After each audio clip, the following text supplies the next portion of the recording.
Olá pessoal, como vocês estão? Meu nome é Bruno Sankey e como eu disse a vocês, uma vez a cada 2 meses eu estarei trazendo aqui no YouTube um vídeo um pouco mais longo para trabalhar algum assunto mais complexo que demande mais tempo. Neste vídeo nós estaremos estudando a História da Sexualidade, volume 1, Vontade de Saber, de Michel Foucault. Eu já peço a você que deixe o seu like no vídeo, se inscreva no canal caso você não seja inscrito e ative o sininho a fim de receber novas notificações. Este vídeo será composto pelas partes que compõem o livro. Na primeira parte nós estaremos estudando nós vitorianos. Na segunda parte nós vamos falar sobre a hipótese repressiva. Na terceira parte nós vamos falar sobre a ciência sexual. Na quarta parte nós vamos discutir o dispositivo de sexualidade. E na quinta parte, nós vamos estar trabalhando a ideia de direito de morte e poder sobre a vida. Então, nós vamos estar estudando História da Sexualidade 1, Vontade de Saber, do filósofo e historiador Michel Foucault. E nós vamos ver como Foucault discute a constituição e o funcionamento dos discursos de poder-saber que pretendem dizer a verdade sobre o sexo. Então, nós vamos seguindo aí e comentando essas partes do livro do Michel Foucault. Consideremos, então, a primeira parte, nós vitorianos. Então, para a gente entender isso, a questão dos vitorianos, nós precisamos entender que, geralmente, a era vitoriana ela é associada a um modelo de sexualidade relacionado à família nuclear, monogâmica, tradicional. Então, geralmente, quando a gente fala da era vitoriana, nós falamos de uma era em que o modelo de família tradicional, que a gente hoje chama de família tradicional, vai aparecer com mais força, aquela família bem tradicionalzinha de pai, mãe, monogâmica, filhos, e que aparece aquela ideia do sexo como parte desse casamento, que deve acontecer entre 4 paredes, que deve acontecer exatamente no quarto do casal, que ali é um lugar de expressão da sexualidade. Então a sexualidade ela passa na era vitoriana, está muito relacionada ao contexto do matrimônio, ao contexto do sexo entre o casal. E a era vitoriana, o que é a era vitoriana? Foi o período em que a rainha Vitória ela governou o Reino Unido. Então ali foi mais ou menos do final do século XIX, né? Isso, foi no final do século XIX, ali por volta do final do século XIX, temos a era vitoriana e ela é marcada por isso. Por essa imagem de uma família tradicional, por essa imagem da mulher casta. Tanto é que se a gente for pensar, daí vai aparecer aquele modelo de família bem triangular, de pai, mãe e filhos. E como que vai ser entendida a sexualidade nesse contexto? A sexualidade ela é uma questão de vivência do casal no seu quarto. Então vamos pensar, qual que é o lugar em que a sexualidade tem que se expressar? É nas baladas? Não. É na rua? Não. É nos espaços públicos? Não. É na cozinha? Não. Qual que é o lugar de expressão da sexualidade? É na casa, num lugar bem específico da casa, que é onde? O quarto do casal. É nessas 4 paredes que está confinada a sexualidade. A sexualidade, o lugar dela é uma vivência do casal no seu quarto. Uma vivência, então, privada. E aí nós temos, então, a imagem de uma família conjugal, onde a sexualidade está relacionada ao contexto do quarto do casal. Você pensa numa casa, a casa tem vários cômodos, tem o quarto dos filhos, tem a cozinha, tem a sala, e onde é o espaço de expressão da vivência sexual? É no quarto do casal. É ali, entre as 4 paredes, o único lugar em que sexualidade deve se expressar. Pessoas solteiras devem ter vida sexual? Não. A vida sexual deve acontecer fora do casamento? Não. A família conjugal vai absorver completamente na finalidade reprodutiva a sexualidade. O casal ele é considerado legítimo e procriador e passa a ser o que dita a lei e faz reinar a norma. Então, o que determina qual que é a vivência legítima da sexualidade? O contexto do casamento. Fora do contexto do casamento, não tem que ter sexualidade. E qual que é o papel da sexualidade? Por que ela é permitida no contexto do casamento? Porque ela cumpre uma finalidade reprodutiva. A sexualidade ela tem como função a procriação. E, portanto, o casal ele pode desfrutar da vida sexual justamente porque o casal ele cumpre o papel de gerar filhos. E é por isso que tem que ser um casal, né? Imagina se as pessoas começam a fazer sexo e não são casadas. Elas vão engravidar uma ali, outra ali. O que vai acontecer com essas crianças? Por quem elas serão cuidadas? Então aqui tem uma ideia de que o sexo tem que acontecer no interior da família, né? Senão, os filhos que serão gerados desse sexo não terão assim uma criação. Então, se o sexo tem como finalidade a reprodução, ele só pode acontecer no contexto de uma família bem estruturada, onde pode nascer filhos, onde esses filhos podem ser cuidados. E é por isso que, então, esse modelo de família, e aqui é importante a gente lembrar, esse modelo de família é um modelo realmente tradicional? Não é. As famílias sempre foram assim? Não foi. Pegue na Bíblia, qual que era a família de Abraão? Ele era uma família triangular, pai, mãe e filhos? Não era. Era Abraão, era a sua esposa, suas concubinas, seus escravos, tudo isso era a família dele. Então, na Bíblia, o modelo de família é um modelo tradicional? Não é. Na Bíblia, o modelo de família não é pai, mãe e filhos. Não, o modelo de família é pai, esposa, concubinas, escravos, servos. Tudo isso compõe a família. A família é muito mais ampla. E essa noção de uma família muito mais ampla também aparece na família romana. O que é a família romana? É só pai, mãe e filhos? Não, a família romana inclui os escravos, inclui os servos daquela família, inclui as concubinas, inclui... Então, assim, a família romana, não sei se necessariamente vai incluir as concubinas em todos os casos, mas pelo menos não vai incluir só pai, mãe e filhos, inclui também os escravos. Os escravos também são considerados partes dessa família. Então, o que o Foucault está mostrando para a gente? Que, na verdade, esse modelo de família bem nuclear, que é bem assim, um núcleo bem pequeno, que é só o pai, a mãe e os filhos, é uma coisa muito recente, não é uma coisa que sempre existiu. Então, às vezes as pessoas ficam falando, eu sou a favor da família tradicional. Na verdade, o que a pessoa está chamando de família tradicional é a família nuclear, que surgiu com o capitalismo, com a sociedade burguesa. Não é que não existissem famílias que fossem pai, mãe e filhos antes, mas que não era esse o modelo de família padrão. Hoje o modelo de família padrão é esse bem nuclearzinho, pai, mãe e filhos, porque tem uma ideia de vida privada, né? Talvez até bem recentemente a gente pode imaginar quando as famílias eram muito mais extensas. A avó contava como parte da família, os netos. Não, hoje as pessoas moram nas suas casinhas bem fechadinhas, mora ali o pai, a mãe e os filhos. A avó não mora na mesma casa, os tios não moram na mesma casa. Não é como talvez mais antigamente, que você tinha uma casa grande e ali morava a avó, morava as tias, morava os tios, morava os primos. E era aquela família bem estendida. Não. Hoje a família é bem nuclear.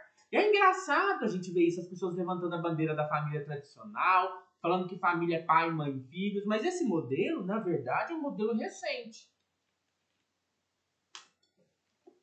E aí o Foucault vai falar assim que na era vitoriana, o que contradiz essa lei, o que contradiz a norma de que é a família conjugal, a família nuclear que deve regular a expressão da sexualidade, tudo isso é negado e reduzido ao silêncio. Então, na era vitoriana, o que significa ser negado? Ser reprimido. O que significa ser reduzido ao silêncio? Não se pode falar sobre, é um tabu. Então, qualquer vivência sexual que não está dentro desse modelo de família, que não acontece entre quatro paredes no quarto, é o que a gente chama de, de uma coisa que deve ser, que é um tabu, de uma coisa que é negada. A homossexualidade, o sexo antes do casamento, qualquer experiência sexual que não tem como finalidade a reprodução, que acontece fora da família conjugal, é negado e reduzido ao silêncio. Não se pode falar sobre. E não somente não existe, como não deve existir a menor manifestação, sejam em atos ou palavras. Isso é muito importante. Em que sentido se nega a existência dessas outras sexualidades? No sentido de que nem se pode falar delas. Não é que eu sei que tem a coisa e eu nego ela. Não, eu finjo que nem existe. Eu nem menciono, eu nem sei que existe. É como negado o direito da existência. Vamos pensar hoje quantas vivências sexuais a gente reconhece. a gente reconhece a sexualidade, a homossexualidade, a transexualidade, a demissexualidade, os não binários. Agora pensa, será que na época da sociedade vitoriana, como que eles negavam o assexual? Eles falavam assim, tem o assexual e eu nego ele? Não, eles nem sabiam que isso existia. Nem se passava pela cabeça a possibilidade de existir isso. Nem se passava pela cabeça a possibilidade de existir alguém que, de maneira intrínseca, sente atração por pessoas do mesmo sexo. Não, se a pessoa fica com homens, se um homem fica com outro homem, é porque ele escolheu. Não é da constituição da natureza dele. Então, na verdade, se a gente não pode falar sobre, a gente nega a existência. E não se pode nem agir, nem falar, nem ter manifestações sobre. E isso é o que a gente vai chamar de repressão.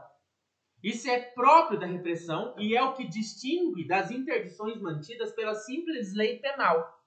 A repressão funciona como condenação ao desaparecimento, ao silêncio e à inexistência. Nós vamos ver que Foucault vai falar que, embora na era vitoriana tivesse uma repressão, a gente vai estar enganado se a gente achar que ainda hoje as coisas funcionam na lógica da repressão. Porque, na verdade, o que a gente tem hoje não é repressão. E a gente vai entender por quê. Mas, para a gente entender isso, a gente precisa entender primeiro o que vem a ser repressão. Repressão é quando eu nem sequer posso falar sobre. É quando nem sequer tenho direito à existência. É quando é um tabu que você não pode nem mencionar. Isso é repressão, que o Foucault está chamando de repressão. E a repressão é diferente, então, do Código Penal. Existiu uma época, claro, que certas práticas sexuais foram consideradas crimes. Ainda em alguns países são, por exemplo. Ainda há vários países no mundo onde a homossexualidade é considerada um crime. No passado, até nas sociedades ocidentais, existiram casos em que certas práticas sexuais consideradas desviantes foram consideradas crimes que devem ser punidos. Por que isso não é exatamente repressão? Porque para eu classificar uma coisa como crime, eu preciso falar sobre ela. Eu preciso classificar, eu preciso categorizar, eu preciso nomear, eu preciso tipificar na lei. Então isso é diferente daquilo que a gente está chamando de repressão. A repressão é não falar sobre. A criminalização é falar sobre, mesmo que seja para condenar. Então existe uma diferença entre um tabu, no sentido não se pode falar sobre isso, e o criminalizar, que é falando sobre isso para dizer que é crime que deve ser condenado. No caso do tabu, da repressão, é como se eu dissesse não existe. Não existe gay. Não existe não binário. Não existe. Essas sexualidades, essas identidades não existem. Elas não existem. É negar que elas existam. Criminalizar, por outro lado, é dizer existem. Existe mesmo homossexualidade. Temos que falar sobre. Temos que discuti-la, temos que trabalhar sobre ela, pensar sobre ela, mas pensá-la como sendo um crime, como algo que deve ser punido. Nós devemos falar sobre ela para dizer como deve colocar-se na lei essa questão. Então percebe a diferença entre uma repressão e uma criminalização? Reprimir é condenar ao silêncio, é condenar ao desaparecimento, é condenar à inexistência. Criminalizar é ressaltar que existe, é reconhecer que existe, é que tem que se falar sobre, é que tem que se colocar na lei sobre, é que tem que se discutir sobre. Então aqui a gente vai começar a trabalhar com essa distinção entre repressão e condenação. Repressão é não falar sobre, é um tabu. Condenação é falar sobre, para condenar. E essa distinção vai ser muito importante para a gente refletir. Se nós vivemos o quê? Uma repressão? No sentido de que a gente não pode nem falar sobre? Ou será que é o contrário? E aí o Foucault vai falar que a idade da repressão, né, de onde não se pode nem falar sobre, tem sua origem no século XVII. Então vai surgir no século XVII essa repressão. Com o quê? Com o desenvolvimento do capitalismo.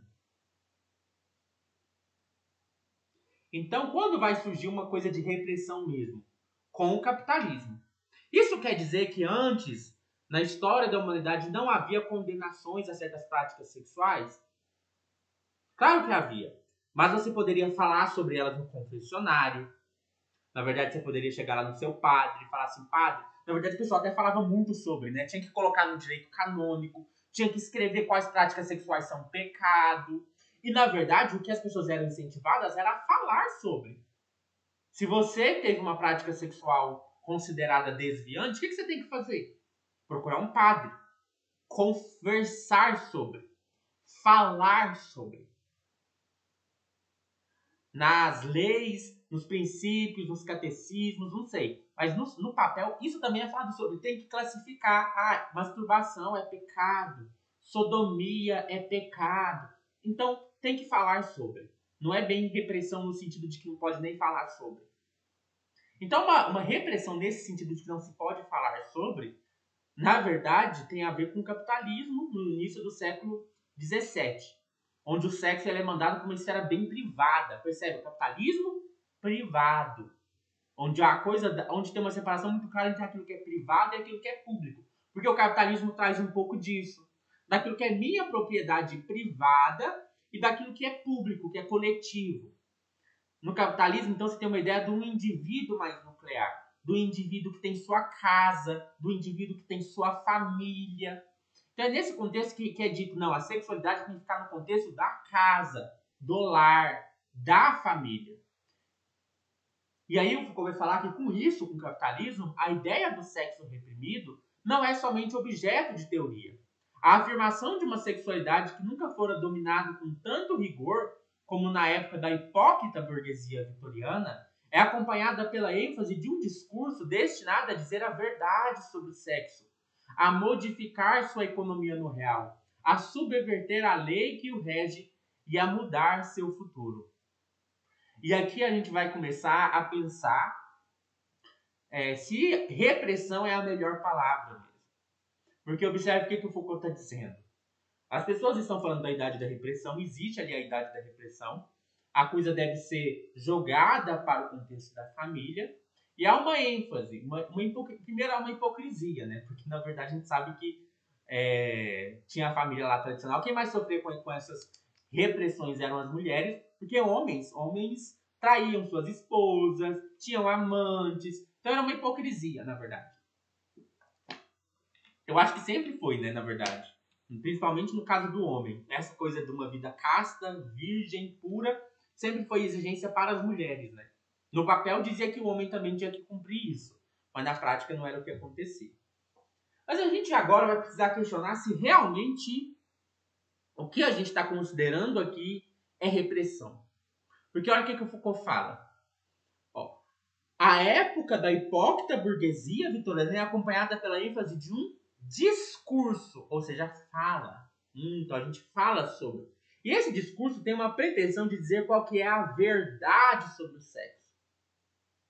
A modificar sua economia no real, ou seja, a modificar a maneira como ele funciona na realidade.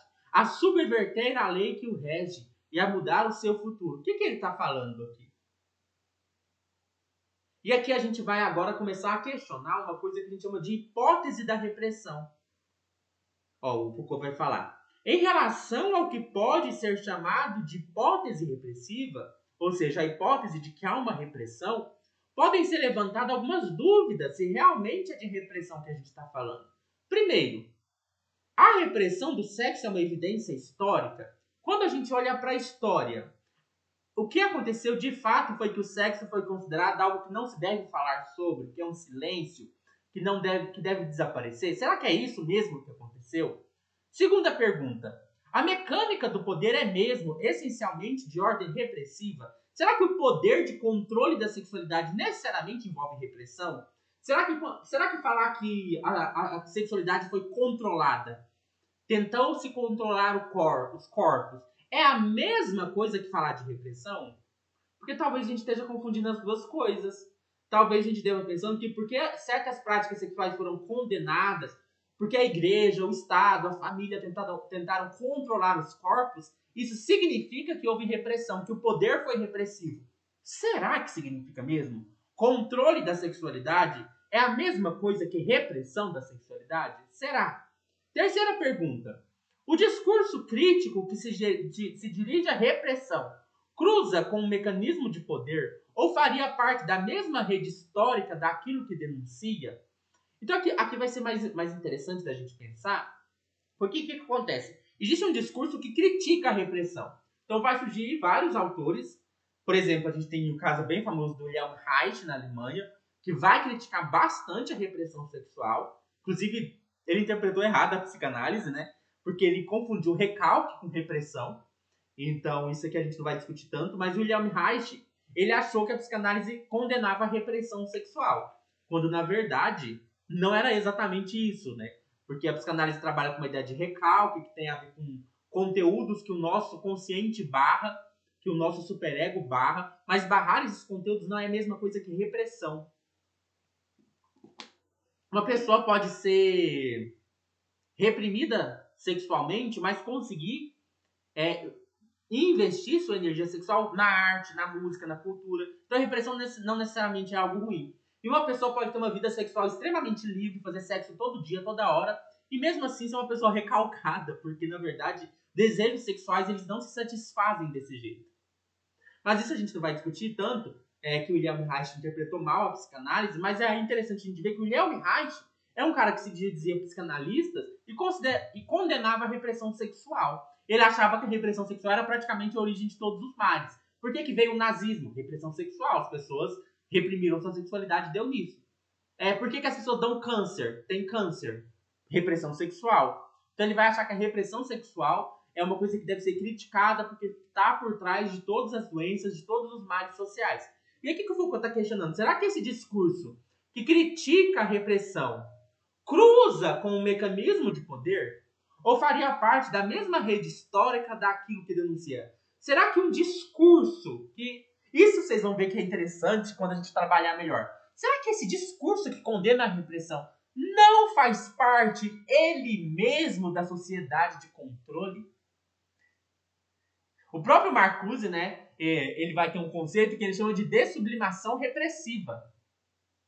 Que ele vai mostrar que, na verdade, essa coisa de liberação sexual, ela mesma é repressiva. Ela mesma faz parte de controle. Em que sentido? Nós vamos ver. Quando a gente poder questionar a hipótese repressiva, nós vamos ver que o discurso que critica a repressão, ele mesmo é um discurso de controle. E aí o Foucault vai dizer assim, as dúvidas que se podem levantar quanto à hipótese repressiva têm por objetivo muito menos mostrar que essa hipótese é falsa do que recolocá-la numa economia geral dos discursos sobre o sexo nos seios das sociedades modernas a partir do século XVII. E isso será feito a partir daqui por meio de uma análise histórica. O que o Foucault está falando? Ele está falando que não existiu repressão de modo algum. Existiam sim repressões. Existia um contexto em que você não podia nomear, falar. Isso é óbvio que aconteceu. Ele não está dizendo que a hipótese é completamente falsa. Mas talvez essa não seja a melhor explicação do modo como os corpos foram controlados a partir do século XVII. Embora houvesse repressão, embora tenha havido repressão historicamente, o discurso de controle dos corpos, o discurso de controle da sexualidade não necessariamente tem a ver com repressão e na maioria das vezes não é repressivo. É outra coisa. Então, como que a gente vai entender isso? O Foucault vai fazer uma análise histórica. Por isso que chama história da sexualidade.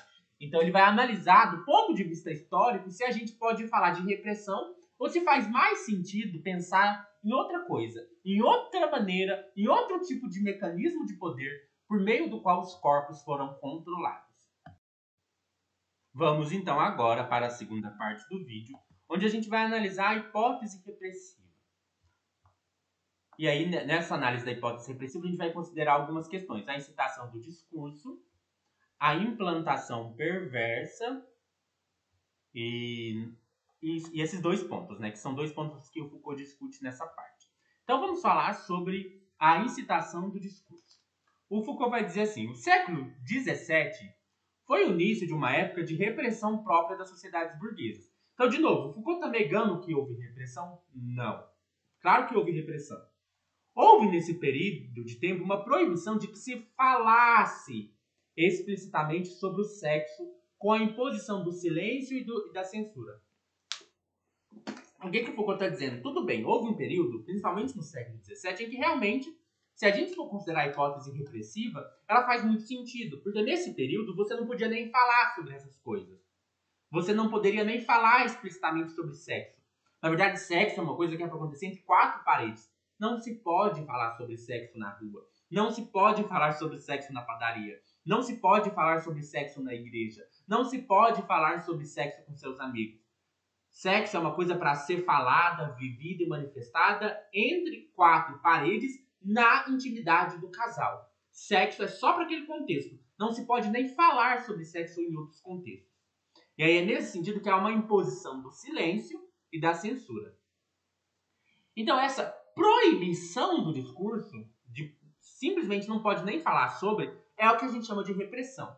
Isso tudo bem, marca o século XVII na Europa, nas sociedades burguesas.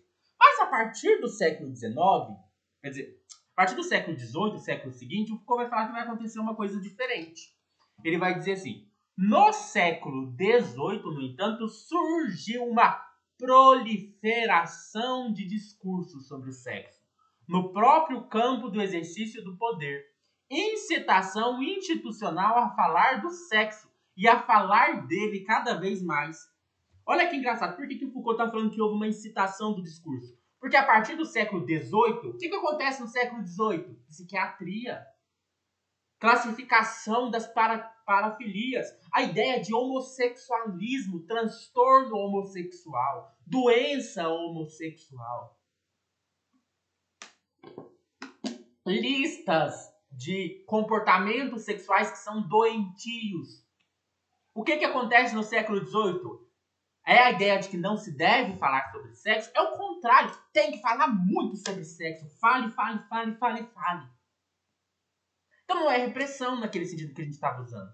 É uma incitação do discurso. É para falar sobre sexo. Sexo, sexo, sexo, sexo. É para falar cada vez mais de sexo. Mas vocês devem estar pensando, como assim?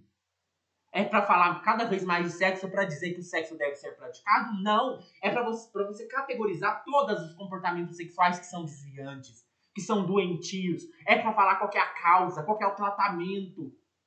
Tem que falar de sexo e muito. Porque tem que colocar nos códigos médicos. É para o médico chegar no seu paciente e falar: me fale da sua vida sexual. Porque eu quero saber se você não está tendo comportamentos sexuais desviantes. Chega uma pessoa lá com histeria, uma mulher histérica. O que o médico vai fazer? O que o psicanalista vai fazer? Me fale aí da sua vida sexual. Porque provavelmente sua histeria vem daí. Uma pessoa que está com uma doença, principalmente transtornos mentais, loucuras. Vamos lá, me fale sobre o sexo. Porque provavelmente a causa da sua vivência, da sua loucura, está na sua vida sexual. Vamos falar dos homossexuais, porque é um transtorno, porque é um desvio. Vamos falar cada vez mais de sexo. Vamos falar de masturbação, porque causa neurastenia, que é um tipo de neurose. Vamos falar sobre sexo cada vez mais para a gente poder classificar, para a gente colocar nos nossos manuais de saúde. E aí o que o Foucault vai falar? Depois do Concílio de Trento, o Concílio de Trento foi uma resposta da Igreja Católica à Reforma Protestante, né? Então, aqui já como que a Igreja se recoloca a partir da modernidade. A Igreja Católica exigia detalhadas confissões dos pecados sexuais. O menor pensamento deveria ser dito. Então não é só na área médica que se tem que falar sobre sexo. Na igreja é para falar sobre sexo. É para você chegar no seu padre com uma lista dos pecados sexuais que você cometeu na semana, sei lá. Você vai no confessionário e vai falar assim: padre, essa semana eu pratiquei a masturbação. Padre, essa semana eu tive pensamentos sexuais impuros com o meu vizinho. É para falar sobre. Mesmo o menor pensamento, mesmo o desejo mais pequeno, é para você chegar no seu padre com sua listinha de pecados sexuais e dizer: padre, eu pensei isso. Padre, eu desejei aquilo. É para falar sobre. Não é para silenciar. Não é para fingir que não existe. É para nomear. É para dizer. É para falar. E aí o Foucault vai falar: este projeto de uma colocação do sexo em discurso formara-se há muito tempo, numa tradição ascética e monástica. E o que é importante? Eu disse, né? Na Idade Média, já existia isso. Já existia a coisa que você tem que confessar para o seu padre. Isso acontecia principalmente no contexto dos monastérios, nas tradições ascéticas. Quando uma pessoa falava assim, nossa, eu quero ser um monge, eu quero viver de maneira ascética, eu quero me desvencilhar dos prazeres sexuais.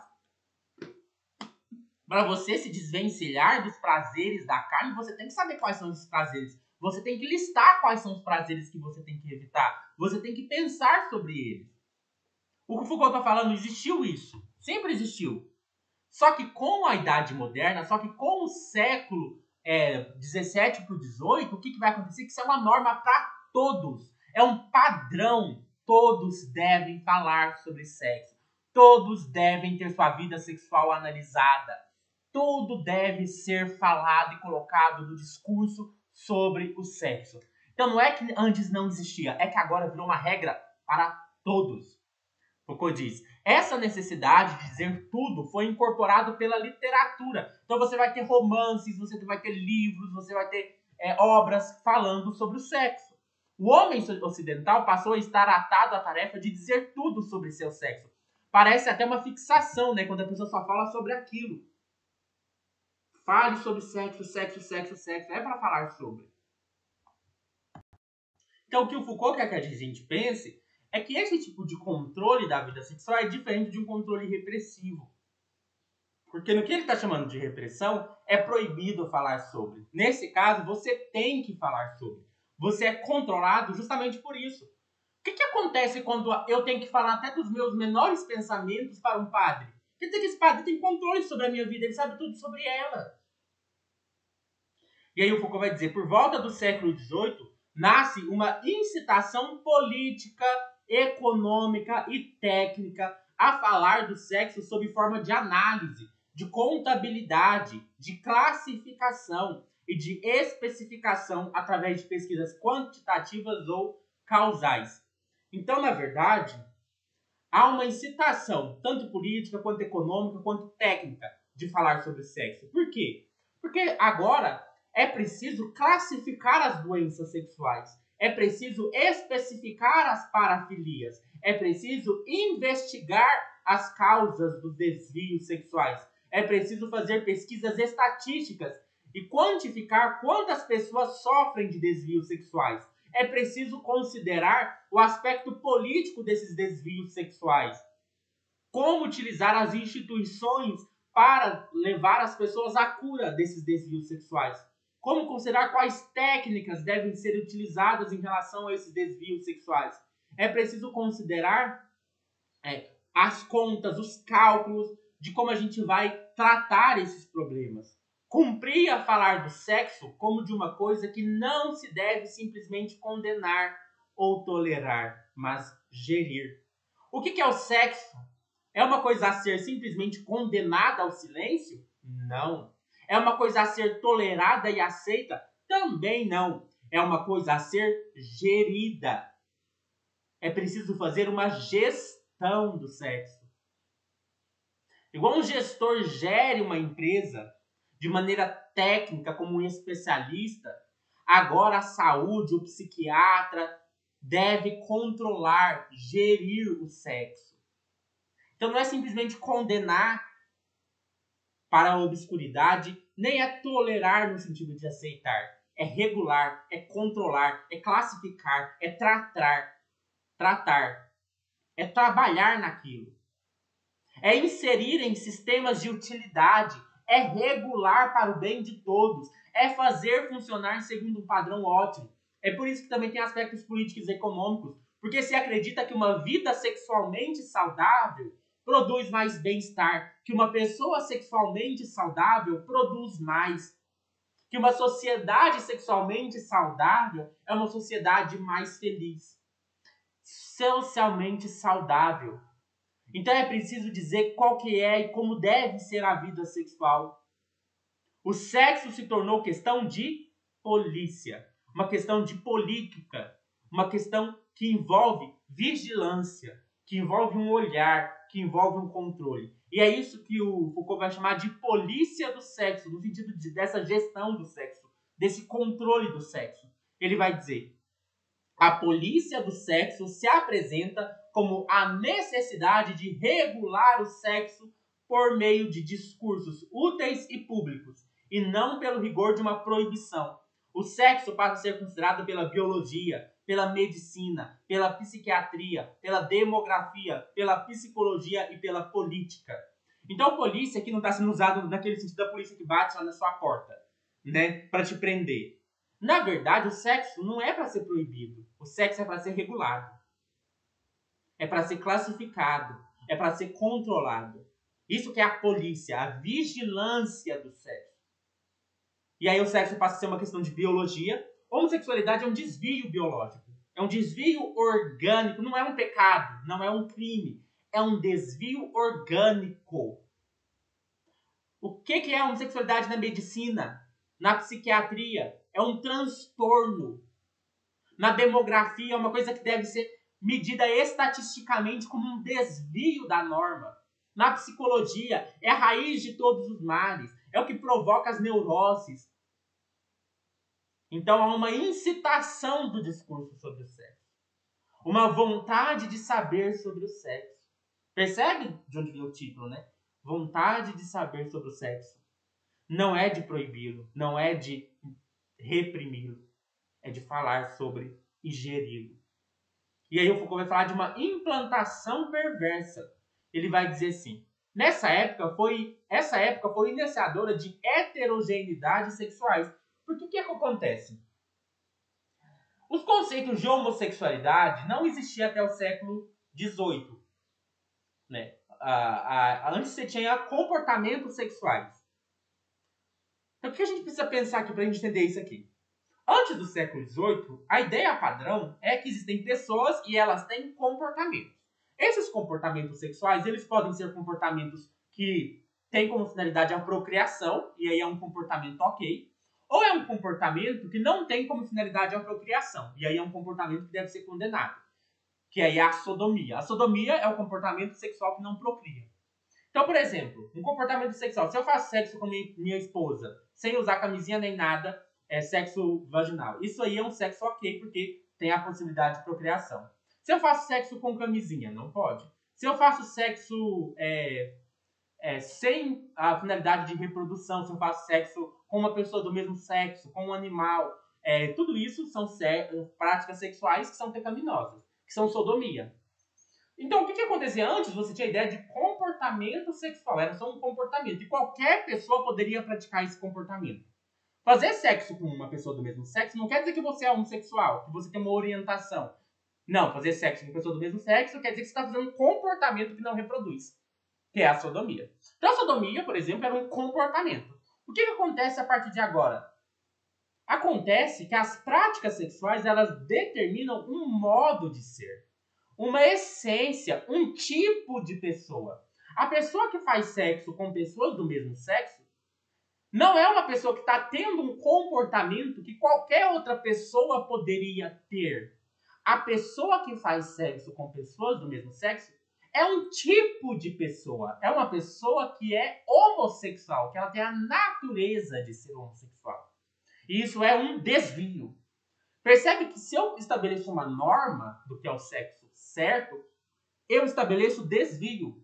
Então, é justamente quando eu estabeleço a norma que eu posso falar do que desvia da norma e eu posso nomear o que desvia da norma. E aí vai surgir a ideia de heterogeneidades sexuais, que são as sexualidades desviantes. Olha o que o Foucault vai dizer. Até o final do século XVIII, 3 grandes códigos explícitos regiam a prática sexual. Então, antes do século XVIII, como que era normatizado o sexo? Pelo direito canônico, pela pastoral cristã e pela lei civil.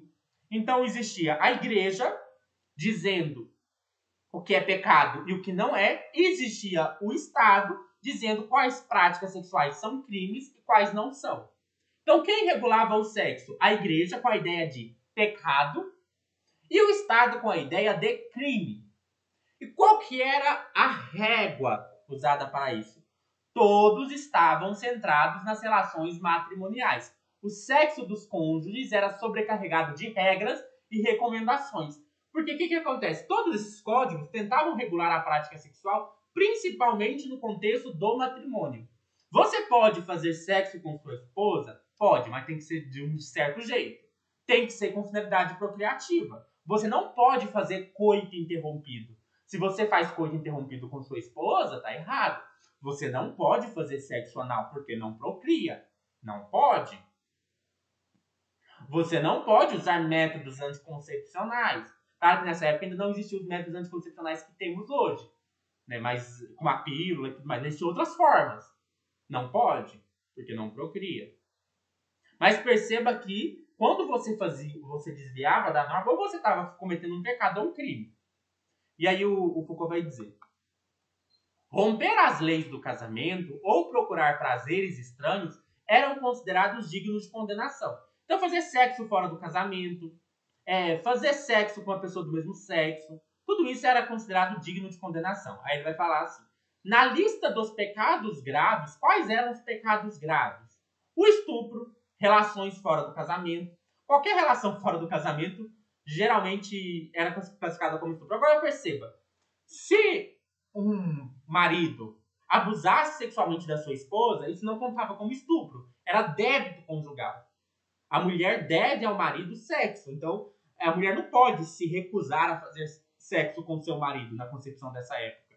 Então estupro é só para fora do casamento, dentro do casamento não é estupro.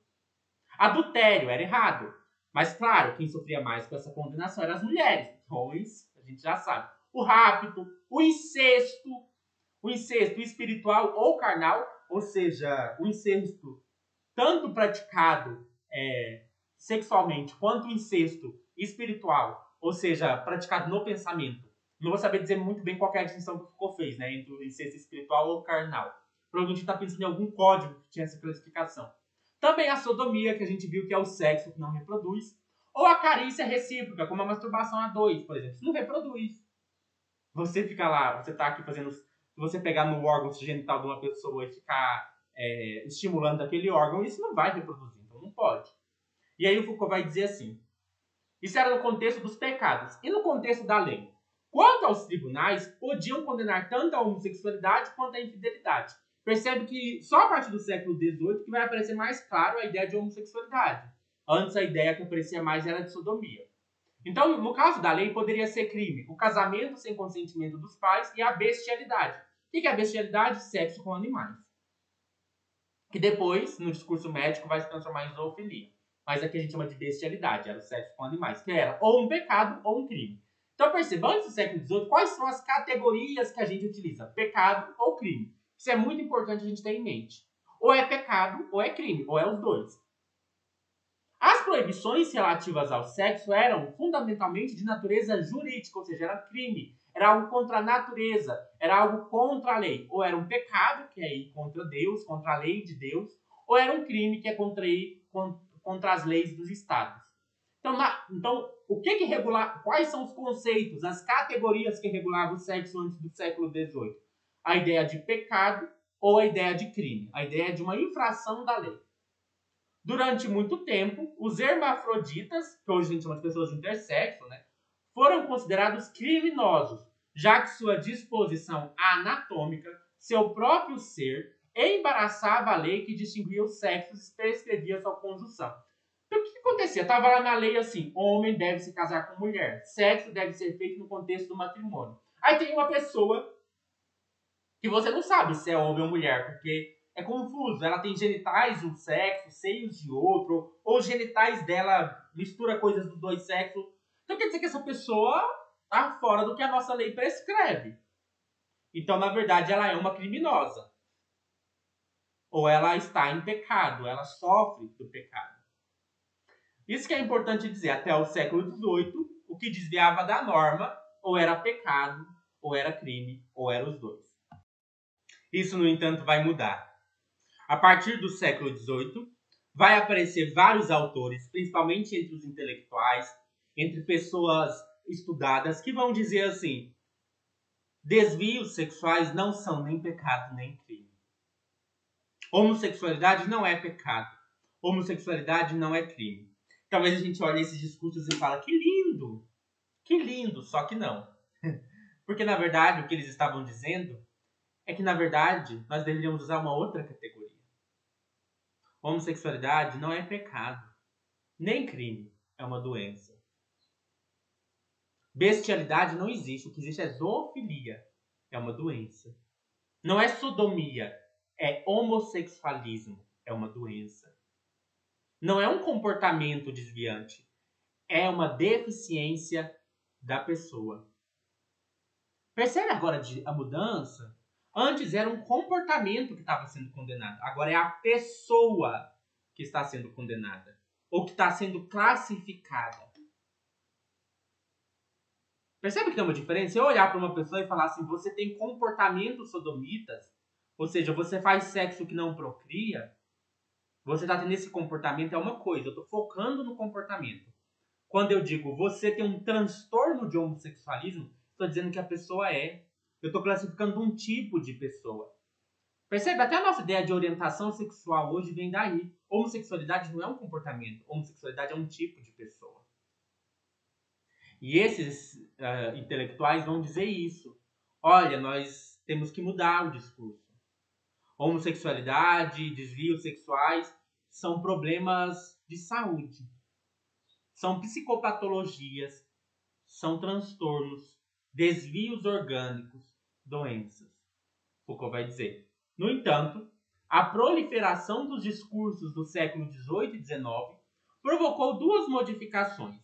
Passou a se falar menos do contexto da relação matrimonial monogâmica e a se preocupar mais com a sexualidade das crianças, dos loucos e dos criminosos. Então essa é a primeira mudança. Se antes, quando se falava do pecado e do crime, se focava nos pecados sexuais que um casal poderia cometer, agora, quando se fala de doença sexual, o foco está nas crianças. Olha, se a criança tiver um desenvolvimento sexual complicado, ela pode desenvolver um desvio sexual. É preciso buscar na infância a causa das neuroses sexuais. Nós precisamos olhar para entender os desvios sexuais, não nos casais normais. Temos que olhar para os loucos, ou para aqueles que estão presos, que têm algum desvio de caráter, que também é uma doença. Né? A delinquência. Será que a delinquência talvez não seja resultado de um desvio sexual também? Foucault vai dizer: em relação às outras formas condenadas, e o que são cada vez menos, como adultério ou rapto, elas conquistaram a autonomia. Como o discurso tirou o foco do matrimônio e jogou o foco para as crianças, para os loucos e para os criminosos, coisas que tinham a ver com o contexto do matrimônio não foram mais tão focos. Então o adultério, o rapto, coisas que tinham a ver com o contexto do casamento, um cara raptar a mulher para se casar com ela. Assim, tipo, os pais proibiram o casamento, isso acontecia muito, né? Você tinha um casal apaixonado, um homem e uma mulher apaixonados, e a família não aceitava o relacionamento, e aí o homem raptava a mulher e fugia com ela.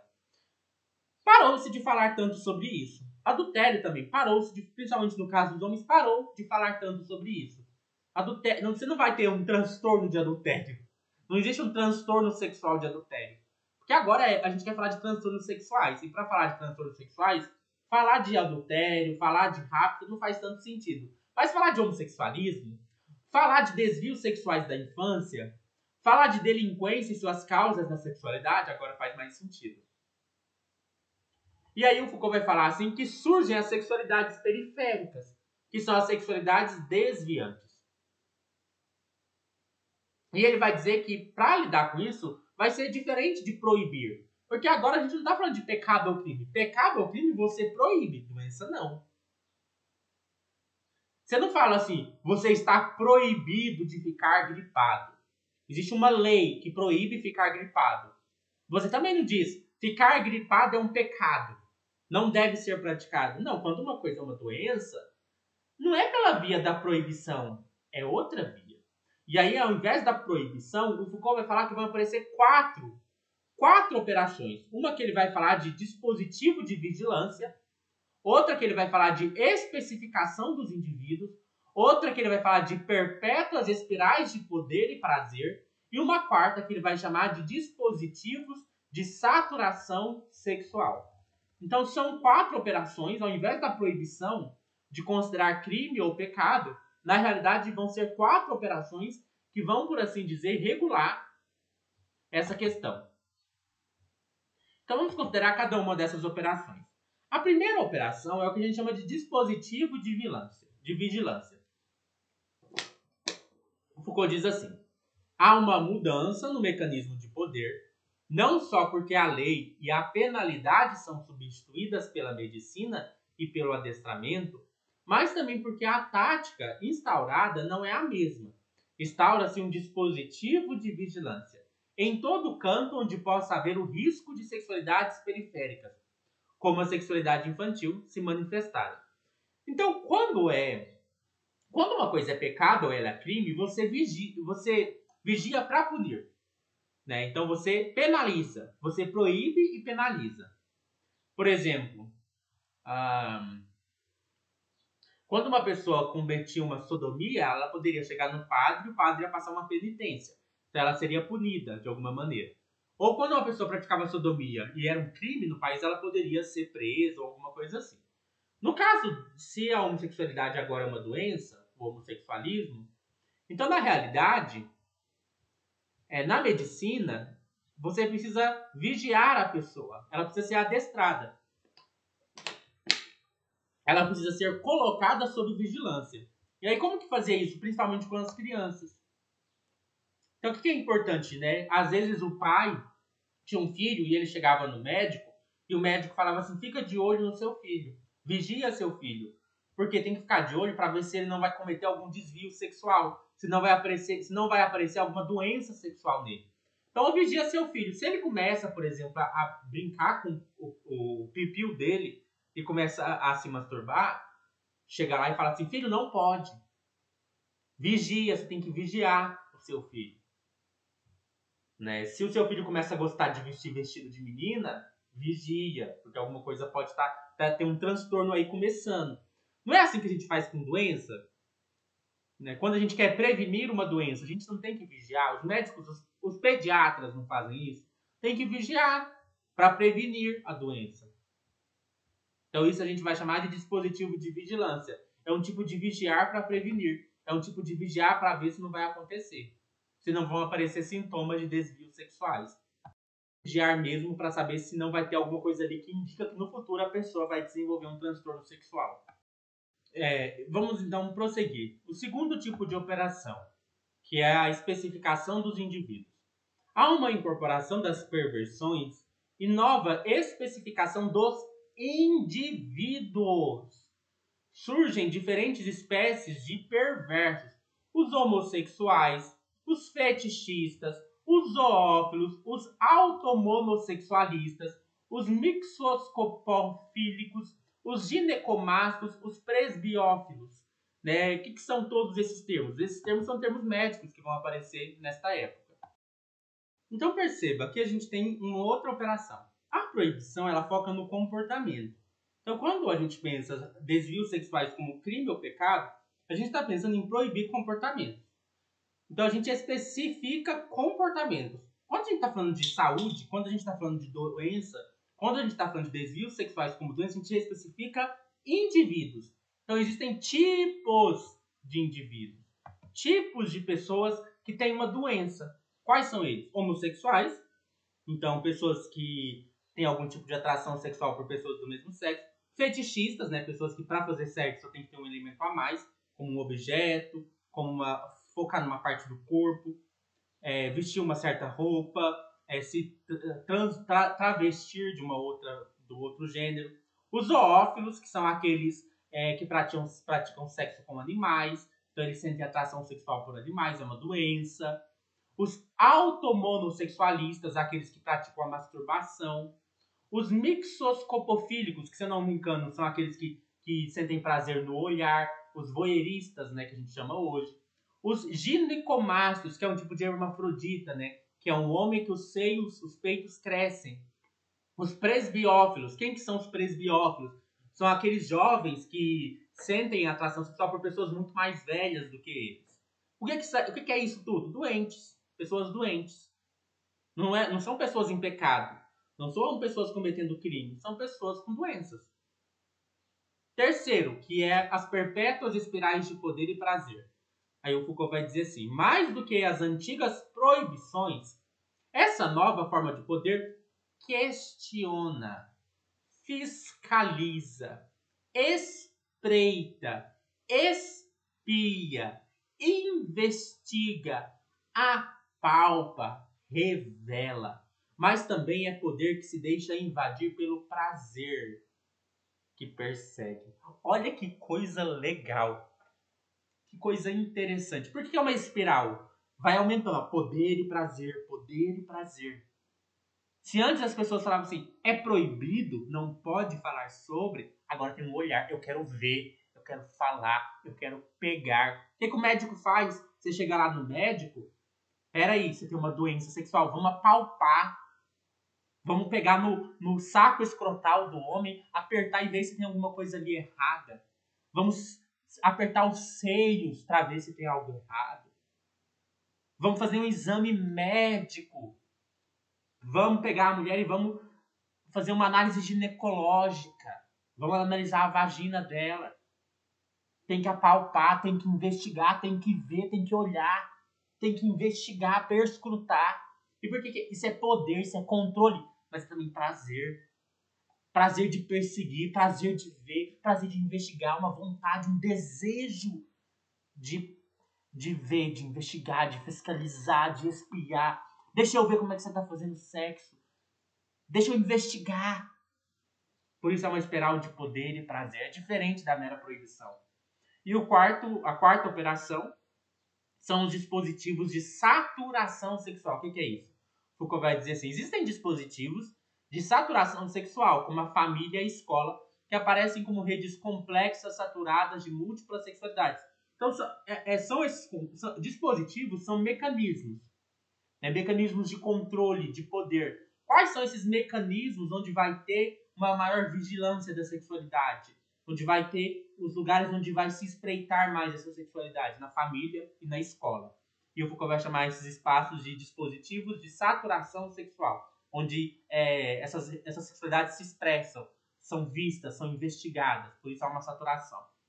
Aí o Foucault vai dizer assim, a sociedade burguesa do século XIX, e sem dúvida nossa, né, e aí nós falamos do século XX, ainda é uma sociedade de perversão explosiva e fragmentada.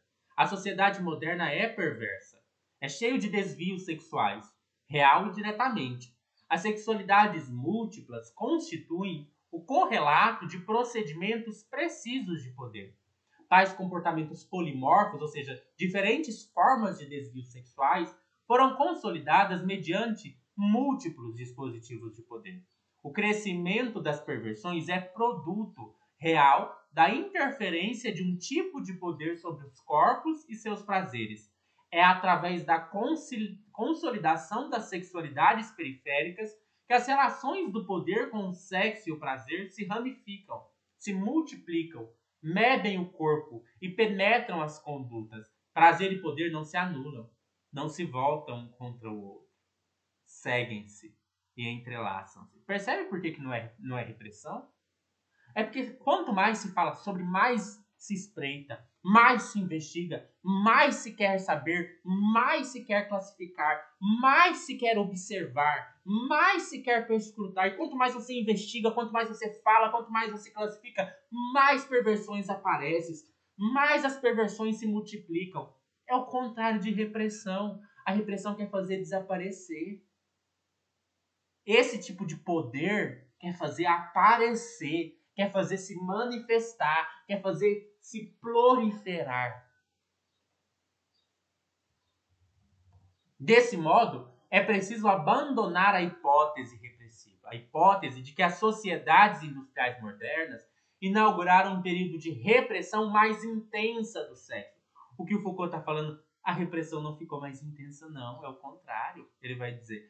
Ao contrário, além da explosão, da proliferação de sexualidades periféricas, de sexualidades desviantes, há um dispositivo, há um mecanismo de controle bem diferente da lei que assegura, através de uma rede de mecanismos, a proliferação de prazeres específicos e a multiplicação de sexualidades disparatadas. Se a proibição tem a intenção de lançar para a inexistência, de fazer desaparecer, o dispositivo de regulação que quer gerir a sexualidade, que quer controlar, que quer classificar, que quer especificar, ela faz proliferar. Então, Foucault está dizendo assim que, na verdade, os que trabalham com a hipótese de que nós vivemos uma era de grande repressão sexual estão enganados. É o contrário. É uma era de investigação da sexualidade, de uma vontade, de um desejo, de um prazer de querer cada vez saber mais, classificar mais, investigar mais, especificar mais. Com isso, Foucault quer dizer que não tem repressão? Não. Ao contrário, ele está dizendo que tem repressão. É óbvio que há espaços em que falar de sexo é um tabu. Mas a hipótese de que nós vivemos num tempo de grande repressão sexual, ou em que a repressão sexual se tornou mais intensa, ela está equivocada. Por quê? Porque quando a gente considera o discurso, quando a gente considera os médicos, quando a gente vai para a psiquiatria, quando a gente vai para a psicologia, quando a gente vai para a psicanálise, quando a gente vai para a biologia, a gente vê que cada vez mais as pessoas querem falar e falar e falar e falar sobre sexo. Observar, investigar, perscrutar. Então não é que não tem repressão sexual. É que a repressão sexual não é, como alguns pensam, a grande marca de nosso tempo. O controle da sexualidade existe, mas ele não se dá por meio da repressão. Ele se dá por meio da gestão, de gerir a sexualidade. Não se dá mais pela ideia de proibição, de pecado, de crime. Não é que não exista ainda o discurso do pecado, de que a homossexualidade é pecado, por exemplo. Não é que não exista ainda o discurso de que é crime em certos espaços. Mas o discurso hoje, principal, mais padrão, mais comum é outro. É de que são desvios, é de que são desordens, é de que são transtornos, é de que são doenças e que é preciso falar sobre, que é preciso tratar, é preciso cura gay, é preciso um tratamento. Se uma pessoa homossexual, ela não tem que ser condenada no pecado, ela tem que ser tratada. Ela precisa de cura gay, ela precisa de uma terapia de conversão sexual. Percebe que muda o jeito? Porque se é doença, não é pecado. Se é doença, não é crime. A gente não fala que estar gripado é um pecado. Se é doença, é um desvio orgânico, é um desvio do desenvolvimento psicológico, a psicanálise, os psicanalistas estão falando isso, os psiquiatras estão falando isso, os biólogos estão falando isso. Isso é importante para a gente lembrar que a ciência não é neutra. A ciência é atravessada de política. Considerado isso, nós vamos agora para a terceira parte, que é a parte sobre a ciência sexual. O Foucault usa uma expressão, acho que em latim é ciência sexualis, alguma coisa assim. Vamos usar o termo ciência sexual para facilitar, que é um saber. De novo, por isso que é o título de vontade de saber. Agora é uma ciência sobre sexo. E aí o Foucault vai dizer assim: existem, historicamente, dois grandes procedimentos para produzir a verdade do sexo. A verdade do sexo, a gente vai considerar aqui como um saber, como um conhecimento sobre o sexo. E se a gente for comparar, existe saber sobre o sexo, saberes sobre o sexo, tanto no Ocidente como no Oriente. Só que esses saberes existem dois modos, um que é mais comum no Ocidente, outro que é mais comum no Oriente. Vamos lá, vamos começar pelo Oriente. O Foucault diz assim: de um lado, tem-se no pensamento oriental a arte erótica. Então, acho que o Kama Sutra ou alguns livros vão ter livros sobre erotismo, né? O que esses livros, essas obras, essas tradições vão falar? O prazer é levado em consideração em relação a si mesmo, e não com base em uma lei de proibido e permitido. Antes se apresenta como um mistério, uma arte, uma iniciação. Então, o Foucault vai dizer sim que existem saberes orientais que vão ver o sexo como uma coisa que tem a ver com o mistério, com o sagrado, com uma arte de iniciação. O sexo é um ritual de iniciação na vida adulta. O sexo tem um quê de sagrado, né? Porque Se a gente olhar para o mundo é sexo, a natureza é sexo. A chuva é como o sêmen que fecunda a terra. A terra é como se ela se engravidasse do céu, do sêmen que foi jogado nela, e nasce a vida, ela produz frutos. O sexo tem uma coisa sagrada, um ritual, uma beleza. Ele imita as divindades, alguma coisa assim.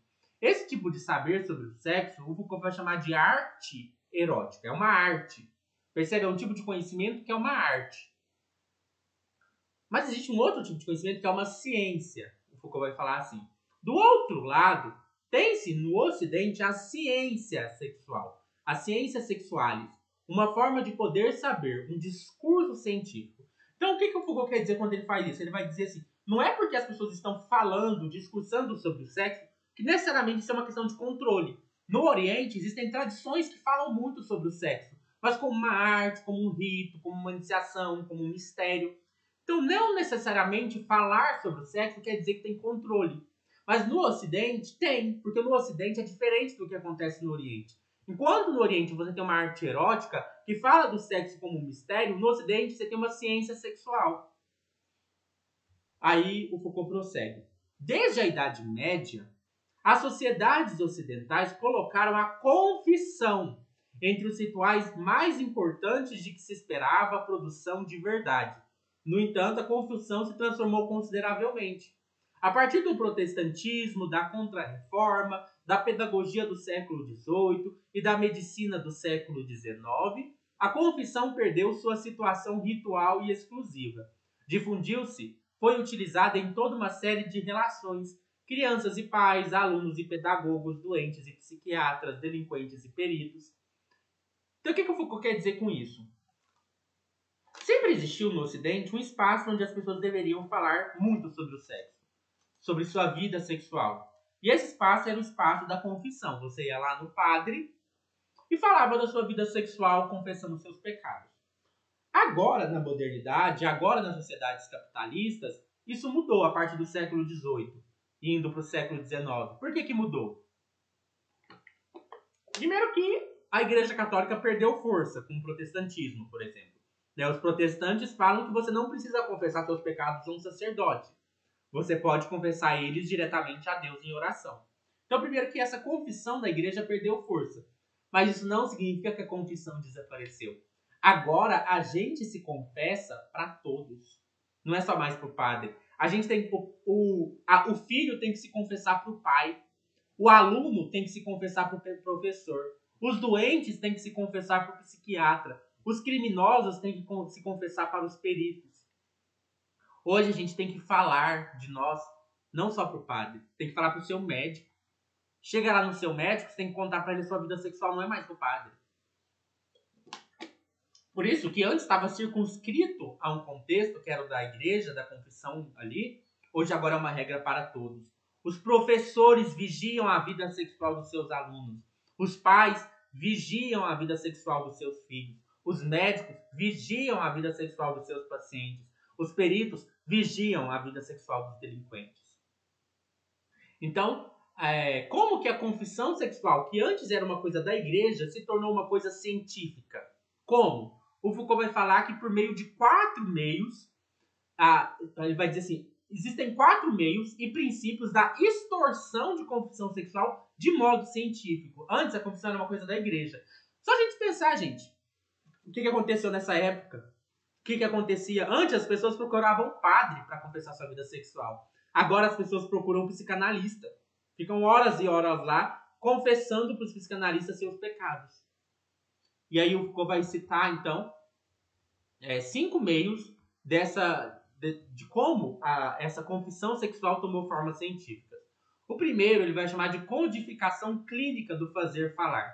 É a narração de si mesmo como forma de exame. Ou seja, no contexto da clínica, seja médica, seja psicanalistas, você precisa narrar sua vida sexual para que ela possa ser examinada pelo médico, ou pelo psicanalista, ou pelo psicólogo. Segundo, postulado de uma causalidade geral e difusa, que é a consideração da sexualidade como a causa por trás das doenças e dos distúrbios. O que causa câncer? Repressão sexual. Só pegar o Guilherme Reich.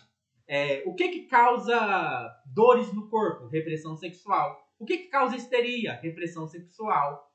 O que causa neuroses? Repressão sexual. O que causa todos os transtornos, as doenças, os distúrbios vão ser explicados como se tivesse uma causa sexual. Terceiro, princípio de uma latência intrínseca à sexualidade. Sendo o funcionamento do sexo obscuro, é preciso arrancá-lo à força. Mas geralmente é entendido que a maneira como o sexo funciona fica ali escondido, fica latente, fica escondido. Como ele está escondido, você tem que arrancar a força. Você tem que fazer a pessoa falar. Você tem que fazer a pessoa jogar para fora o que ela está escondendo, porque está no inconsciente dela. Quarto, método de interpretação. Aquele que escuta tem a tarefa de constituir, através da confissão e de sua decifração, um discurso de verdade. Então não basta ouvir o que a pessoa está falando. É preciso interpretar o que ela está falando. Você chega na pessoa e fala assim, me conte sobre sua vida sexual. E a pessoa vai falando, falando e falando, e você vai interpretando, para você entender quais são as causas da doença dela. Quinto, medicalização dos efeitos da confissão. O domínio do sexo não será mais colocado exclusivamente sob o registro de culpa e de pecado, antes será transposto para o regime normal e do patológico. Isso aqui é muito importante. O que antes era pecado, vira doença. E isso tem que fazer a gente pensar muito. O que antes era pecado, virou doença. Doença mental. Será que as ideias de transtornos mentais é mesmo uma coisa super objetiva da ciência? Será que a psicologia é bem científica e objetiva quando classifica os transtornos mentais? Ou será que, na verdade, ela guarda velhos preconceitos? Será que o que Por exemplo, o que é transtorno mental? Transtorno opositor desafiador. Desobedecer a autoridades. O que antes era pecado, agora é uma doença mental. Parafilias. O que antes era pecado, desvios sexuais, agora é uma doença mental. Então, o que antes a ideia era de pecado e virtude. Crime ou alguma coisa de acordo com a lei. Agora os padrões são normal ou patológico. E se deve medicar, se deve tratar. Se antes era proibido, agora tem que ser tratado. Foucault diz, embora a sociedade ocidental tenha constituído uma ciência sexual, a arte erótica não se encontra totalmente ausente dela. Existiu na confissão cristã e, sobretudo, na direção espiritual e no exame de consciência, na procura da união espiritual e do amor de Deus, toda uma série de procedimentos que se aparentam como a arte erótica, orientação pelo mestre ao longo de uma via de iniciação. Esse é um elemento muito importante quando a gente lê o Foucault. O que eu quero pensar aqui com vocês? Geralmente, algumas pessoas criticam o Foucault porque tentam citar contra-exemplos, né? Então, às vezes, fala assim, o Foucault falou que nessa época as coisas eram assim. E a pessoa mostra exceções. Não era bem assim. Então, seria mais ou menos dizer assim, não, o Foucault está falando isso, mas se a gente olhar bem, existe a repressão da sociedade.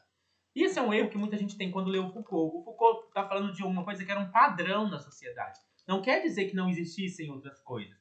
Por exemplo, quando o Foucault fala, antes era visto como pecado e crime, agora é visto como doença, ele quer dizer que em todos os contextos parou de ser visto como pecado? Não, é claro que tem contexto. Se você for na igreja na sua esquina, talvez eles vão ver como pecado. Se bem que, dependendo também, eles vão te falar para procurar terapia de cura gay. Ou seja, eles também veem como doença que tem que ser tratada pelo psicólogo. Mas uma coisa que é interessante da gente pensar é que o Foucault não está dizendo que essas coisas desapareceram completamente. Quando o Foucault fala que numa época era assim, ele está dizendo que era o que era predominante, o que mais se via, o que mais estava institucionalizado, o que mais era comum. Sempre vai ter a ideia do pecado, do crime. É normal. E o Foucault está muito bem falando da Europa ocidental e tal. Então, sempre que a gente vê o Foucault falando sobre uma coisa, não refuta ele, você está, mas na época também existia isso. Claro, existia, mas não era o padrão. Não era o mais comum. Não era o que mais marcava, o que tinha mais relevância. Então, a nossa sociedade ainda tem a ideia do sexo como pecado, como crime. Mas também tem um conhecimento sobre o sexo que é como a arte erótica. Do sexo como uma coisa sagrada, que tem alguma coisa espiritual, de uma coisa divina. Também tem certos espaços em que tem isso. Então, isso é sempre importante da gente pensar. O Foucault não nega isso. Considerado isso, né? Acho que a gente pode caminhar para a próxima parte. Vamos então agora para a quarta parte. na qual nós estaremos discutindo o dispositivo de sexualidade. Dispositivo é um conceito bem legal do Foucault, que é geralmente a ideia de um mecanismo de controle que tem um certo poder e que tem um certo saber. Quando a gente discutir o dispositivo de sexualidade, a gente vai discutir o que está em jogo, o método, o domínio e a periodização desse dispositivo. Então vamos começar discutindo a questão do que está em jogo. Foucault vai dizer assim: o que está em jogo nas investigações que virão a seguir é dirigirmos-nos menos para uma teoria do que para uma analítica do poder, para uma definição do domínio específico, formado pelas relações de poder e a determinação dos instrumentos que permitem analisá-lo. Então Foucault vai falar assim que aí, menos do que uma teoria, ele vai fazer mais uma análise de como é o dispositivo de sexualidade. E ele vai dizer assim que o poder, conforme aqui considerado, possui alguns traços principais. Quais são os traços desse poder? Primeiro, relação negativa. O que o poder faz do ponto de vista negativo? Negar. Negativo vem de negar. O poder nega, rejeita, exclui, recusa, barra, oculta, mascara o sexo e os seus prazeres. Então, o primeiro ponto sobre o poder é que ele tem um papel negativo, de negar, de rejeitar, de excluir, de recusar, de barrar. Um segundo é a instância da regra. O que o poder faz? O poder dita a lei através de um regime binário de lícito e ilícito, proibido e permitido. Então é uma lógica binária. Ou uma coisa é proibida ou uma coisa é permitida e você tem uma regra, uma régua que vai definir o que é proibido e o que é permitido. Terceiro elemento sobre o poder, o ciclo da interdição. Sobre o sexo, o poder só faria funcionar uma lei de proibição que ameaça castigar com a supressão. Então, o ciclo da interdição, além do poder dizer o que é certo e o que é errado, ele também pune aquilo que é considerado errado. Ele suprime.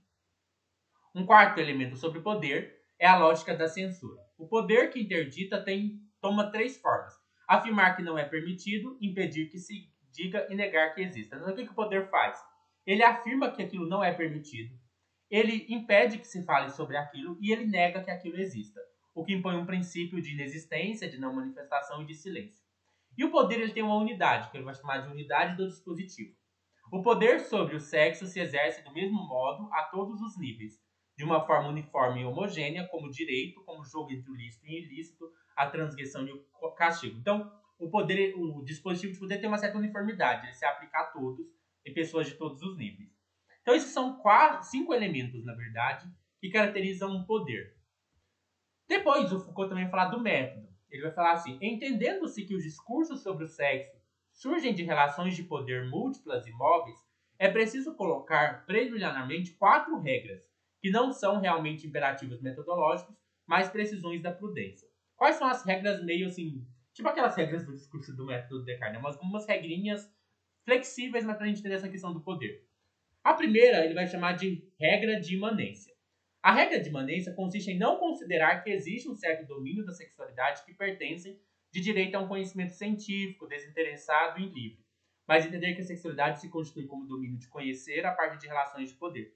Toda vez que a gente pensa sobre poder, a gente tem que lembrar que não existe ciência neutra, que a ciência não é um conhecimento super objetivo, desinteressado e livre, mas que ela é atravessada por questões sociais e políticas. Outra regra do método para a gente pensar a questão do poder é a regra das variações contínuas. Consiste numa regra do nosso procedimento de análise, né, de não procurar quem tem o poder na ordem da sexualidade e quem é privado de poder, mas buscar o esquema das modificações que as correlações de forças implicam de seu próprio jogo. O Foucault não é tipo aqueles marxistas, né, que quando vão analisar o poder, pensam que o poder está concentrado em algum grupo. O poder está concentrado na classe dominante. Então é a classe dominante que controla os corpos. Não é assim que funciona. Então é a gente tomar esse cuidado, entender que o poder está difuso na sociedade, que ele não está concentrado necessariamente em algum grupo. Que não existe uma divisão rígida entre opressores e oprimidos. Uma terceira regra flexível de análise do poder é a regra do duplo condicionamento, que é: os focos locais e o esquema de transformações só funcionam através de uma série de encadeamentos sucessivos porque se inserem em uma estratégia global. E, inversamente, nenhuma estratégia poderia proporcionar efeitos globais a não ser apoiada em relações precisas e tênues que lhe servissem de suporte e ponto de fixação. Então existe uma coisa dupla no poder. Ele tem um foco e ele tem um esquema geral. Todo poder é assim, ele foca em certas coisas, mas também tem um esquema global. Então, por exemplo, quando a gente pensa em sexualidade, ela vai focar em certas vigilâncias, em certas práticas específicas, mas ela também é uma coisa global, que se aplica a todos, que tem uma estratégia global que não é só individualizada e focalizada. E a quarta regra, para a gente pensar o poder, é a regra da polivalência tática dos discursos. Não se deve imaginar um mundo do discurso dividido entre o discurso admitido e o discurso excluído, ou entre o discurso dominante e o dominado, mas ao contrário, como uma multiplicidade de elementos discursivos que podem entrar em estratégias diferentes. E aqui, de novo, para a gente não cair naquela coisa meio marxista, né? Que fala assim, o discurso, a ideologia de uma sociedade é a ideologia da classe dominante. Não é assim.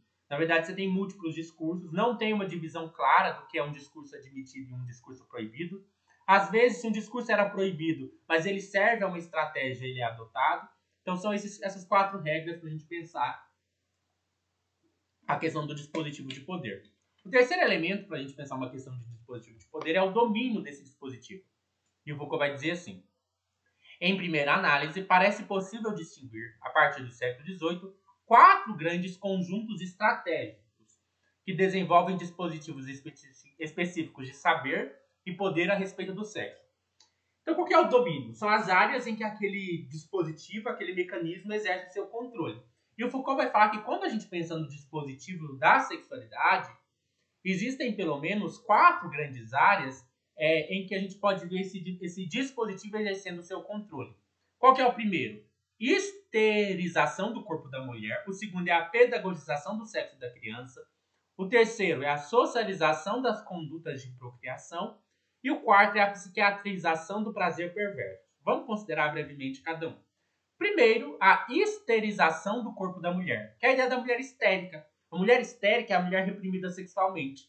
Então, o corpo da mulher foi analisado como corpo integralmente saturado de sexualidade, pelo qual este corpo foi integrado ao campo das práticas médicas e posto em comunicação orgânica com o corpo social, com o espaço familiar e com a vida das crianças. Então, claro, o corpo da mulher é um dos corpos mais controlados pelo mecanismo ou dispositivo de sexualidade. Geralmente o foco, um grande foco do controle da vida sexual está sobre a mulher. Isso aparece especialmente na ideia da mulher histérica, que é a mulher reprimida sexualmente, que por causa dessa repressão tem uma histeria. E aí tem uma coisa muito importante, porque a mulher, na sociedade, ela tem o papel da mãe, de quem cuida da vida da criança. Aí vai surgir daquela ideia de que se uma mãe não cuida bem do seu filho, o filho desenvolve autismo, por exemplo. Se uma mãe, da mãe narcisista, da mãe que dependendo se ela tem um problema psicológico, ela pode prejudicar toda a vida da criança. Mas um outro foco, então, do controle sexual é a própria criança, que é o segundo. A pedagogização do sexo da criança. Os pais, as famílias, os educadores, os médicos e os psicólogos, todos devem se encarregar continuamente da criança, que pode perigosamente se dedicar a uma atividade sexual, como a masturbação, ao mesmo tempo natural e contra a natureza. Olha que coisa engraçada, né? É esperado que uma criança vai praticar masturbação. Então é uma coisa natural no sentido de que é comum. Mas é contra a natureza, porque é um desvio, porque é uma doença. Então tem que vigiar a criança. Então a criança vai ser um outro foco. E tem que vigiar a criança porque tem aquela coisa assim, o que acontece nos primeiros anos de vida é o mais complicado, é o que mais pode produzir doenças, é o que mais pode gerar transtornos. É uma coisa que até aparece na psicanálise, né? Em algumas áreas assim.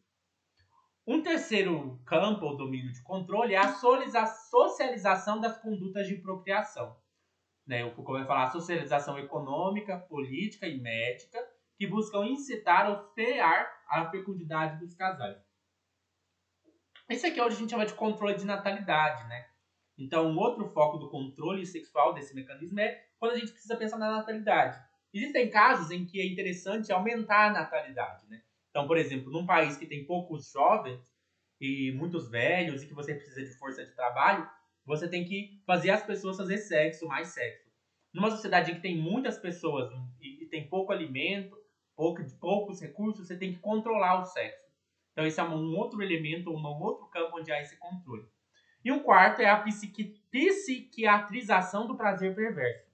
Foucault vai dizer assim, atribui-se ao instinto sexual um papel de normalização e patologização de toda a conduta. E buscou-se uma tecnologia, uma técnica, corretiva para as anomalias que podiam afetá-lo. Então, a gente sabe isso, que é a coisa das parafilias. Então, vários prazeres vão ser classificados como perversos. E esse é um domínio, a psiquiatria, onde vai aparecer muito esse controle da sexualidade.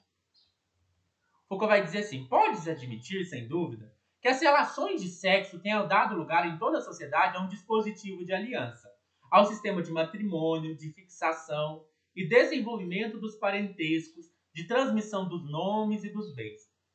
Este dispositivo de aliança perdeu importância, e a partir do século XVIII, as sociedades ocidentais e modernas inventaram e instalaram um novo dispositivo, o dispositivo de sexualidade, que busca o proliferar, o inovar, o anexar, o inventar, o penetrar nos corpos de maneira cada vez mais detalhada e controlar as populações de modo cada vez mais global.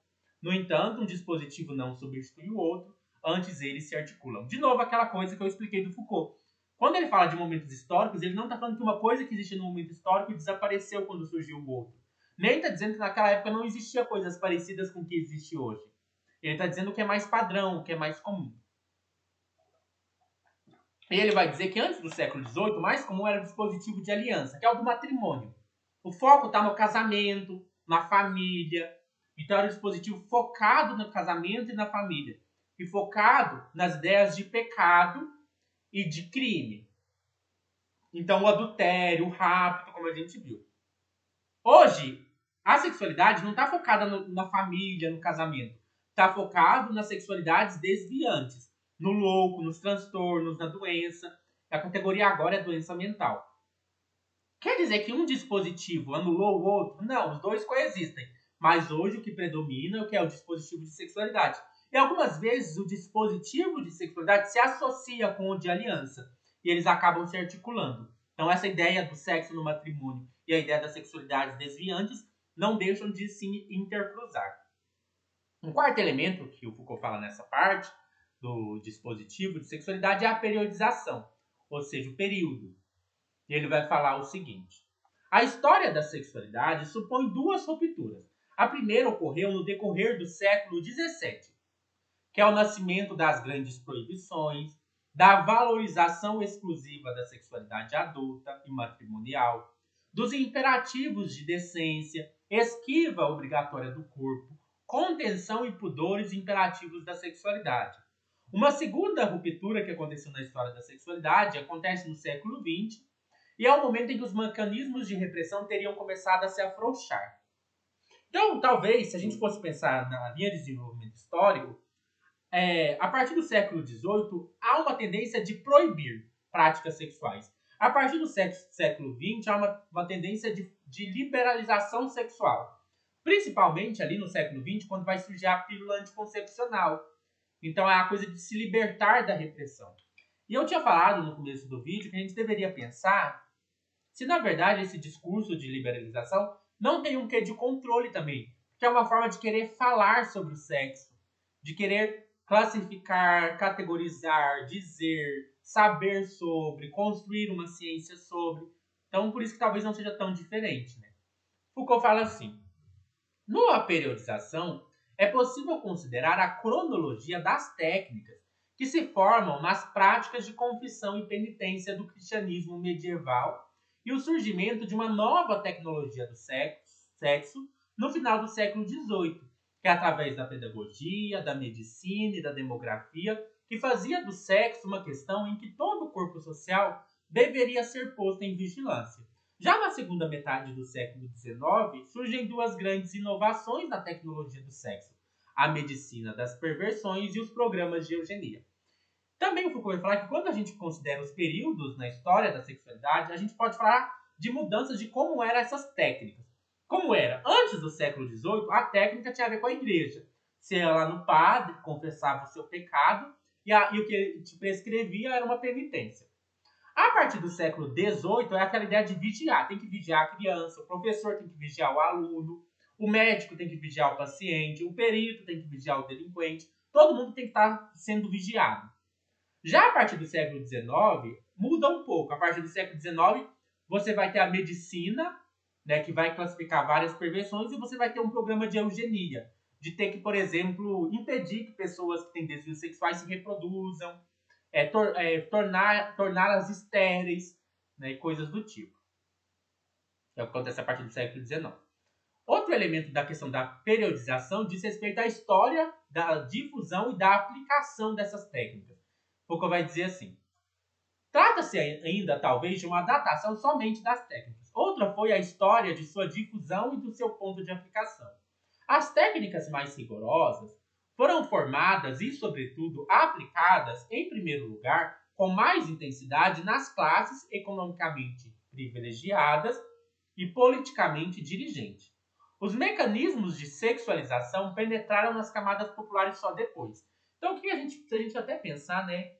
Que primeiro são as classes mais ricas, mais abastadas, que vão sofrer mais esse controle do sexo no começo. Até porque são elas que procuram médicos, né? A classe trabalhadora comum, o pessoal comum nem tanto, vai ser vigiado por esse discurso médico. Isso vai mudar a partir do final do século XVIII. E por causa de 3 elementos. Primeiro, a questão do controle de natalidade. Então, para controlar a natalidade, você tem que controlar o sexo das pessoas comuns. E isso acontece a partir do século XVIII. Segundo, na década de 30, 1830, com a grande campanha para a moralização das classes pobres. Então, a partir da década de 1830 vai ter toda uma campanha política de moralizar as classes pobres. E terceiro, no fim do século XIX, que vai ter um controle do judiciário e dos médicos em torno dessas perversões. Então, o que é importante a gente saber é que, primeiro, esse controle médico do sexo teve um primeiro papel nas classes mais abastadas e a partir do século XVIII, final do século XVIII e início do XIX, também se estendeu para as classes populares. Então é isso, né, sobre o quarto ponto. Para a gente finalizar o nosso vídeo, nós vamos para o último ponto, que é o quinto ponto, que é sobre direito de morte e poder sobre a vida. Foucault vai dizer assim: por muito tempo, um dos privilégios característicos do poder soberano foi o direito de vida e morte, embora exercido de maneira limitada. Tal direito se dava como direito de confisco de bens, de tempo, dos corpos e da vida. Então, o que é o primeiro ponto que a gente pode dizer? Historicamente, o poder soberano, o rei, por exemplo, ele tinha algum poder sobre a vida das pessoas. Poderia confiscar os bens dela, poderiam confiscar o tempo dela, os corpos dela, a vida delas. A partir da época clássica, o Foucault chama de época clássica já a modernidade. Então, a partir da modernidade, há uma transformação. O direito de morte tenderá a se apoiar nas exigências de um poder que gere a vida. Então, existe uma diferença entre você ter o poder sobre vida e morte, no sentido de que você tem poder de matar uma pessoa, de confiscar os bens dela, e o poder de vida e morte, que é um poder, um biopoder, que é o poder de controlar a vida das pessoas, de gerir a vida das pessoas. E o Foucault vai falar assim que a partir da época clássica há uma transformação e o direito de morte tenderá a se apoiar nessas exigências de um poder que gere a vida. Pode-se dizer que o velho direito de causar a morte ou deixar viver foi substituído por um direito de um poder de causar a vida ou devolver a morte. Então, antes, a regra era matar ou deixar viver. O poder tinha esse poder. Ou ele matava a pessoa ou deixava ela vivendo. Hoje, na verdade, é causar a vida, no sentido de controlar a vida, de gerir a vida, ou de devolver a pessoa à morte. Tem mais a ver com uma gestão da vida e da morte.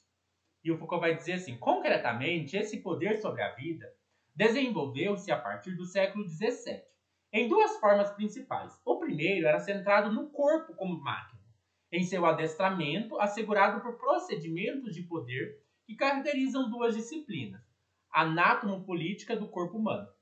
É uma disciplina, ele vai chamar de anatomopolítica, né, que tem a ver com anatomia e política, que é o controle político dos corpos. Então, o primeiro tipo de controle da vida se dá pelo controle dos corpos, do adestrar os corpos, e que pensa o corpo como se ele fosse uma máquina. O segundo, que se formou por volta da metade do século XVIII, concentrou-se no corpo espécie, já não é o corpo máquina, né? O corpo como suporte de processos biológicos, assumidos mediante toda uma série de intervenções e controles reguladores. Então, é uma biopolítica da população. Então, o controle do corpo, como se ele fosse uma máquina que deve ser adestrada, a gente chama de disciplina anatomopolítica. E o controle do corpo, baseado nos seus processos biológicos e intervenções medicinais, por exemplo, a gente chama de biopolítica da população. E o Foucault vai chamar esse controle da vida de biopoder. Ele vai falar assim: este biopoder foi elemento indispensável ao desenvolvimento do capitalismo, que só pode ser garantido à custa da inserção controlada dos corpos no aparelho de produção. Uma outra consequência deste desenvolvimento do biopoder é a importância crescente assumida pela atuação da norma, à expensa do sistema jurídico da lei. Mas um poder que tem a tarefa de se encarregar da vida terá necessidade de mecanismos contínuos, reguladores e corretivos. Uma sociedade normalizadora é o efeito histórico de uma tecnologia de poder centrada na vida.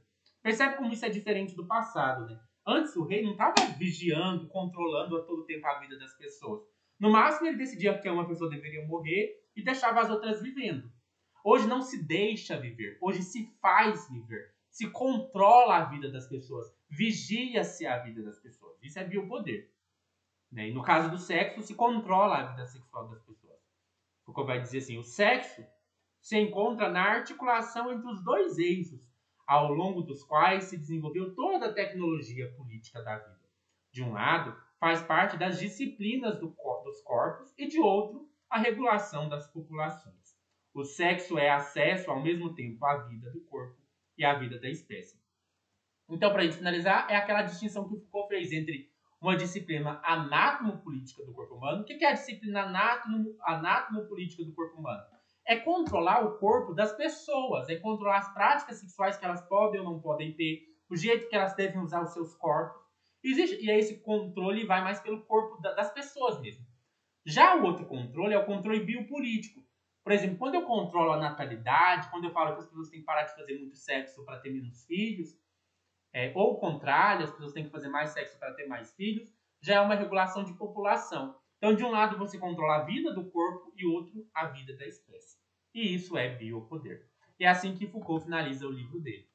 Eu espero que vocês tenham gostado deste vídeo e até mais.